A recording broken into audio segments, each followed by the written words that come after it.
Hello, my name is Lisa Hybor, and I'm going to be talking today about kindergarten readiness, specifically in Allegan Public Schools where I teach.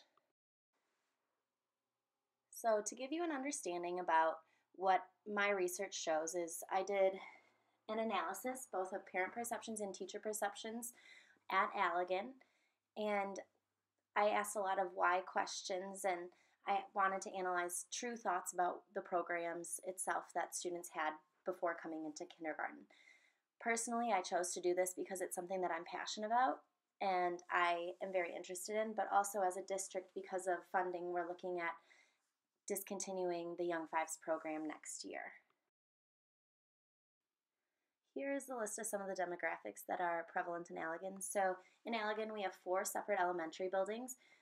In these elementary buildings, there are 7 classrooms total, which leaves us with 210 kindergarten students. 63.7% of these students receive free and or reduced lunch. 88.8% are Caucasian, 4.89 or 4.9% are Hispanic, while the others are either mixed race, Pacific Islanders, Asian, all of the above. There's also a trend in Allegan, unfortunately, that the majority of students are performing significantly below or slightly below proficiency standards. Here's a list to give you an idea about the background of some of our students. According to my school data, less than 50% of students have prior schooling experience. I found this interesting because due to my data set, which you'll see later, this was a surprising statistic because according to my research, only 10% of them didn't based off of the surveys I received back. This also leads to complications in the classroom because of the differences in ability levels in the classroom. Some of the experiences that our students have are Head Start, private preschool, Tiger's Den, great school readiness program, as well as private preschools. As I said previously, a lot of our students have not received school prior to kindergarten. Here's some research that I found interesting by Nicholas Zill and Jerry West.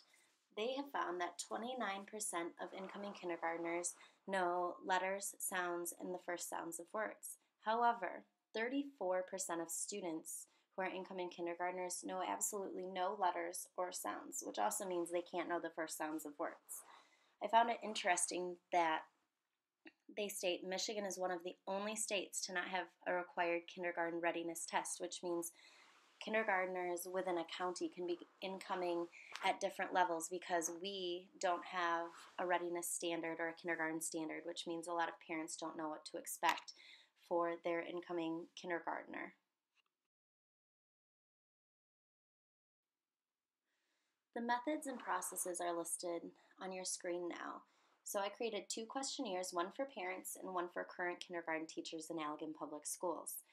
This was a little bit of a lengthy process because I had to go through an approval process and I had to present my information and why I believed it would be important to our superintendent and our district as a whole. And it had to be voted on if it was valid and if it was a good research project. After about a week, it was approved, and so then I was able to send out questionnaires. Some of the difficulties I had was getting surveys back. I only had 49% of parents respond, which in the 210 parents, that ended up being only 103 of them. So I have 107 parents that I never heard anything from. So it created some interest in my mind, and I'm very intrigued by the parents who didn't respond as to why they didn't respond, but also how that would have affected my data. I also only had 86% of teacher responses, so I would be curious as to what that other teacher thought who did not respond. Next, we're going to look at some of the data that I received from the parents who responded to the survey. So the first that you're going to see on your screen is a pie graph. Each of these is comparing academic preparation versus prior schooling. The first box, as you can see, is a 1, which means they did not believe their prior schooling prepared them at all for kindergarten, with 5 being the greatest preparation possible.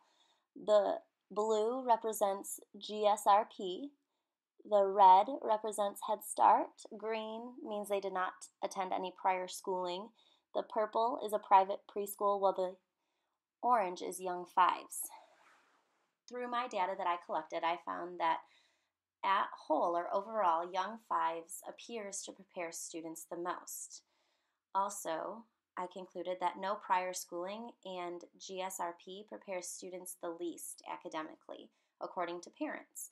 So it's important that when we're looking at data, we take into consideration not only who responded to the survey, but also the validity of the data due to the lack of response that I received. The numbers next to the different sections on the pie chart represent the number of parents who answered that way to that question.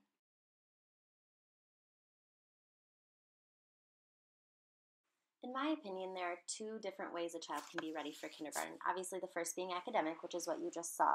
The second being socially and emotionally prepared for school, because that's a big jump from being home all day or even attending school part-time to all day, every day kindergarten. So I really wanted to find out the social and emotional preparation for kindergarten. Unfortunately, I felt like the reviews were very mixed, and it was difficult to conclude if any prior school experience or which school experience prepares students the best for social and emotional preparation. I found that overall they're pretty equal. Therefore, in my opinion, it would be based off of the child and how prepared they are and how mature socially and emotionally and what they've been exposed to at home. As I stated earlier, I didn't only want to take parent perceptions into consideration for preparedness into kindergarten. I also wanted to look at the teacher ratings. So here's a pie graph as to overall teacher ratings on student academic preparedness. This question that I asked the teachers was, overall, how prepared do you feel your class was for kindergarten? This graph shows that 50% of teachers believe students were prepared. 0% of teachers believe that their students were very prepared. 33.3% say students were slightly prepared, while 16.7% of teachers say their students were not prepared. I found this data interesting, and I really took into consideration the years that the teachers had been teaching, because I saw that based off of the number of years, they believed that students were more prepared and that younger teachers were expecting their students to come in higher than they were.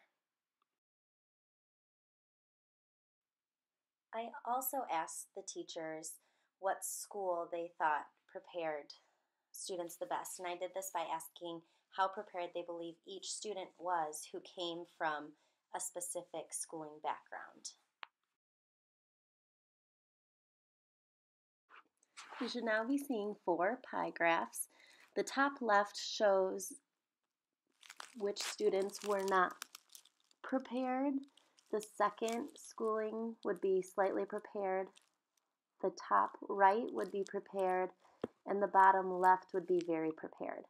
So this took into account the different colors represent different schools. So blue is GSRP, red Head Start, green private preschool, purple Tiger's Den, and orange Young Fives. From this data, I could conclude that based off of the opinions of teachers in Allegan, Young Fives is the program that best prepares our students for entering kindergarten. I could also come to the conclusion that in Allegan, the Head Start program least prepares students for kindergarten, and once again, this is according to the teachers in our district. So throughout my presentation, I've mentioned a couple of times the different data flaws that you might see. So here's where I just want to go through them and break them down.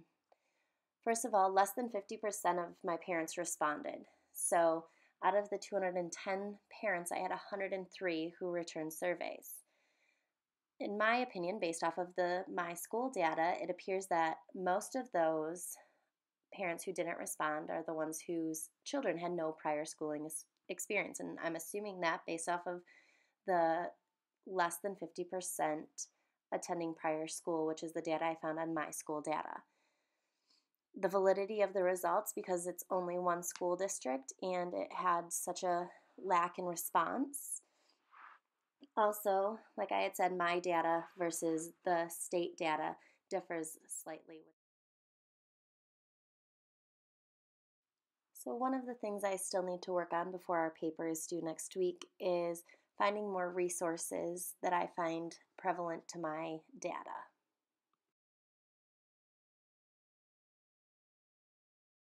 Last but not least, here's a list of the 2 references I have compiled already. I want to thank you in advance for your critiques and your ways that you believe I could make this better. Have a great night and thank you so much.